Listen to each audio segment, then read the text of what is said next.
Iba't ibang uri ng halaman sa ating paligid. Mga halamang di namumulaklak. Aloe vera,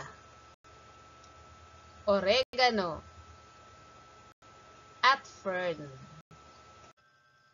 Meron din tayong mga halaman na namumulaklak, kagaya ng rose, sunflower, at gumamela. Meron din tayong halamang namumunga. Ito ay ang mga halamang kagaya ng sili, talong, at kalamansi. Mga bahagi ng halaman. Kagaya ng tao, ang mga halaman ay mayroon ding mga bahagi, kagaya ng ugat, tangkay, dahon, bunga, at bulaklak. Bilugan ang mga halaman na may mga bunga. Tama! Ang unang halaman ay halaman na may bungang talong. Ang ikatlong halaman ay may bunga ng sibuyas. At ang ikaapat na halaman ay may bunga ng kalamansi. Ang sunflower at cactus ay hindi namumunga.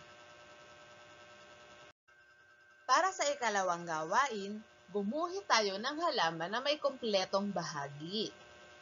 Maaaring kopyahin ang larawan na ipapakita ko sa monitor. Tamang pag-aalaga sa halaman. Paano nga ba dapat natin inaalagaan ang mga halaman upang lumaki ito, mamulaklak at mamunga? Una, kailangan nating diligan ng sapat na tubig ang mga halaman.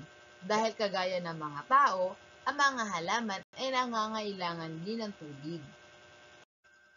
Ilagay ang mga halaman kung saan nasisinagan ito ng araw at may sapat na hangin.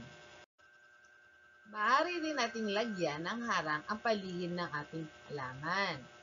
Ang paligid ng ating halaman ay dapat din nating bakuran.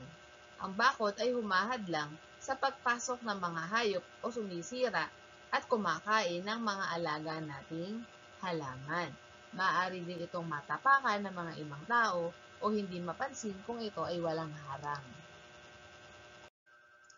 Para sa ikatlong gawain, lagyan ng check ang mga gawaing nakabubuti sa halaman at X kung mali ang gawain sa halaman.